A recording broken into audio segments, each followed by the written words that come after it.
এতটুকু তোমাদের বইয়ে দেওয়া আছে। এখন আমরা পরবর্তী অংশে যাই। এখন তোমাদের এই যে এগুলো একটু রিডিং দিবা, আমি যা বলছি এগুলাই তো ওইখানে বুঝলে এগুলো আর অতটা না পড়লেও হবে, জাস্ট নিজের ভাষায় লিখে দিলে হবে।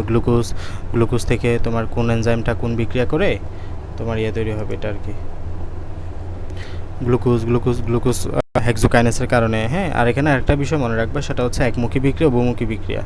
এখানে একটু মনে রাখবা, এখানে দেখবা যে অনেক জায়গায় উভচিহ্ন সাইন আছে। হ্যাঁ, এখানে কয়েকটা জায়গায় দেখবা যে উভমুখী বিক্রিয়া দেখাইছি।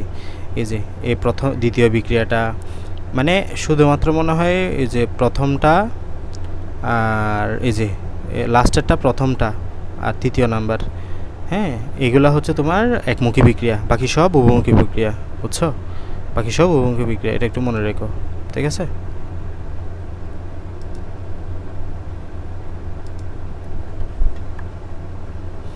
তাহলে এই যে এগুলো একটু একমুখী বিক্রিয়াটা একমুখী বিক্রিয়া, এভাবে করে এখানে প্রত্যেকটা বিক্রিয়া আমরা যেগুলো পড়ছি এখন এগুলো নিয়ে কাজ মানে দেখাইছে সেম। আমরা যে সাইনটা আঁকছি এটাই, G6P F6P, জি থেকে G6P F6P, F16BP G3P DA3P, F13BP GA 3P GA 2P GA PPA PA। হ্যাঁ, এইভাবে করে মনে রাখবা। তো আলটিমেটলি এই বিক্রিয়া শেষে আমরা কী পাই, ঠিক আছে? এখানে দেখবা বিক্রিয়াটা শেষে আমরা ATP পাচ্ছি 2 অণু, NADH পাচ্ছি 2 অণু, পাইরুভিক অ্যাসিড পাচ্ছি 2 অণু।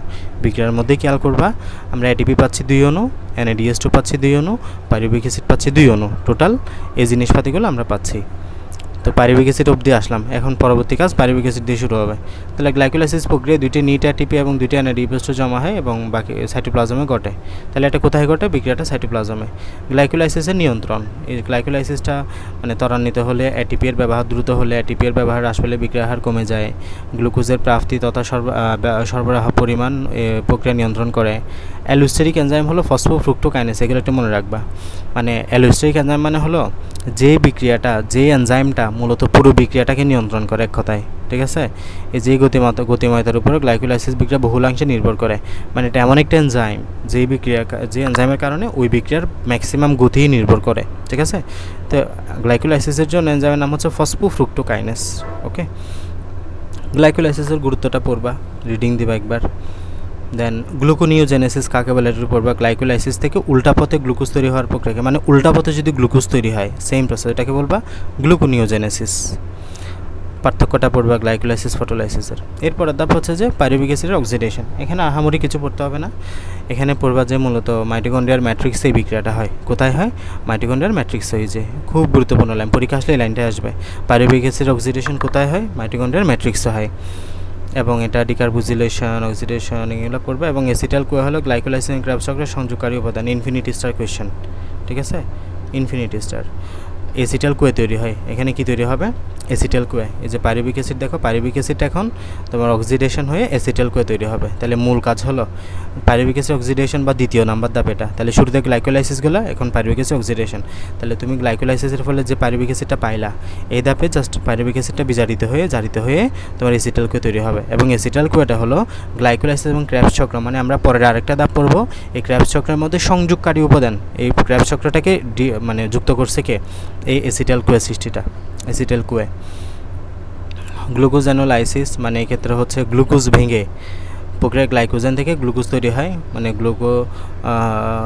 মানে তোমার গ্লাইকোজেনটা ভেঙে গ্লুকোজ তৈরি করার প্রক্রিয়াটাকে আমরা গ্লুকোজেনোলাইসিস বলি। এখন সবচেয়ে গুরুত্বপূর্ণ ধাপ হচ্ছে তৃতীয় ধাপ, সাইট্রিক অ্যাসিড চক্র বা ক্রেবস চক্র। তাহলে ক্রেবস চক্রের অপর নাম কি? সাইট্রিক অ্যাসিড চক্র। এখানেও সেম, আমরা এখানে বিক্রিয়াগুলো মুখস্থ করতে হবে না, এখানে নিচে লিখেই দিছে যে এটা শিক্ষার্থীদের মুখস্থ করার জন্য না। কই গেল?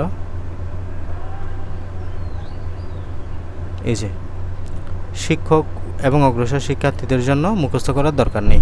মানে ক্রেবস সাইকেলটা এত বিশাল সাইকেল, এটা আমরা পড়বো না বলতে এটা কখনোই দেখবা যে আসতেছে না।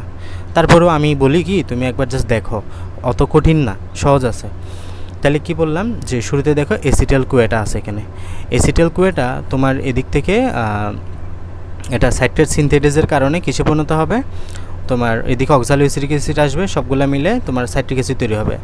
এই সাইট্রিক অ্যাসিডটা আইসোসাইট্রিক অ্যাসিড পরিণত হবে, আইসোসাইট্রিক অ্যাসিডটা আলফা কিটো গ্লুটারিক অ্যাসিডে পরিণত হবে, আলফা কিটো গ্লুটারিক থেকে সাকসিনাল কোয়ে, সাকসিনাল কোয়ে থেকে সাকসিনিক অ্যাসিড, সাকসিনিক অ্যাসিড থেকে ফিউমারিক অ্যাসিড, ফিউমারিক অ্যাসিড থেকে ম্যালিক অ্যাসিড, ম্যালিক অ্যাসিড থেকে আবার অক্সালোএসিটিক অ্যাসিড ওয়ে, এভাবে করে চেইনটা চলতেই থাকবে। এটা হচ্ছে সাইট্রিক অ্যাসিড চক্র। এটা আমরা মেডিকেলে বায়োকেমিস্ট্রিতে পড়ছি, এইচএসসিতে লাগেও নাই, আসেও নাই খুব একটা, ঠিক আছে। ওই গ্লাইকোলাইসিসটা ভালো মতো করে পড়বা। হবে যে কয়েকটা এমসিকিউ বললাম এগুলো যাতে না বলো, হ্যাঁ। এটার অপর নাম কি? টিসিএ, ট্রাইকার্বোজিলিক অ্যাসিড সাইকেল, ক্র্যাবস চক্রের অপর নাম।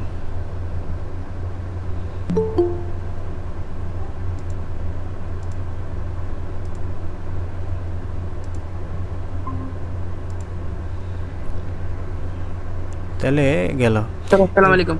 ওয়ালাইকুম আসসালাম। তাহলে সেমভাবে ক্র্যাবস চক্রের মধ্যে তুমি একটা অ্যালোস্টেরিক এনজাইম পাবা, মানে হলো একটা নিয়ন্ত্রক এনজাইম পাবা, সেটা হচ্ছে আইসোহাইড্রেট ডিহাইড্রোজেনেজ। তাহলে ওখানে আমরা কি বললাম? গ্লাইকোলাইসিসের অ্যালোস্টেরিক এনজাইমের নাম কি? ফসফোফ্রুক্টোকাইনেস। গ্লাইকোলাইসিসের অ্যালোস্টেরিক এনজাইমের নাম কি? ফসফোফ্রুক্টোকাইনেস। আর ক্র্যাবস চক্রের অ্যালোস্টেরিক এনজাইমের নাম হলো আইসোসাইটেড ডিহাইড্রোজেনেজ। এই যে অ্যালোস্টেরিক এনজাইম ব্র্যাকেটে লিখে দিছে। ক্র্যাবস চক্রের গুরুত্ব পড়বা, ক্র্যাবস চক্র কেন গুরুত্বপূর্ণ।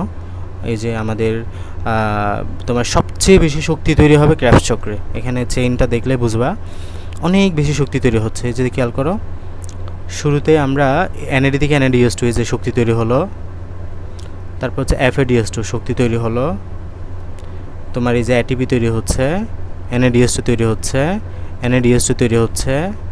তাহলে দেখছো কতগুলো শক্তি তৈরি হচ্ছে। সো আমরা পড়বো যে ক্র্যাবস চক্র হলো সবচেয়ে মানে বেশি শক্তি উৎপন্নকারী চক্র। এখানে গ্লাইকোলাইসিসে তোমার কী তৈরি হচ্ছে? যে জাস্ট 2 অণু ATP তৈরি হচ্ছে, 2 অণু NADH2 তৈরি হচ্ছে গ্লাইকোলাইসিসে। বা ক্র্যাবস চক্রের মধ্যে দেখো 2 অণু ATP, 6 অণু NADH2। এই 6 অণু NADH2 থেকে আমরা 18 অণু ATP পাবো, 18 অণু, কারণ 1 অণু NADH